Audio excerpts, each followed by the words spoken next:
Welcome back, guys. You're watching Division 5, and today I just completed this inverter here. I'll be using a 5-volt to power this high driver motor. Now let's plug in the DC 12-volt and plug this here.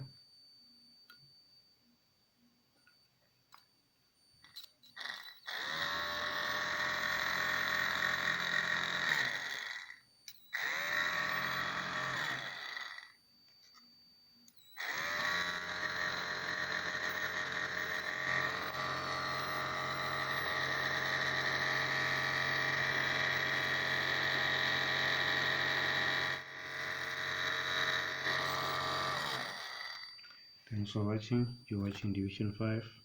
Subscribe and hit the notification button for more videos like this.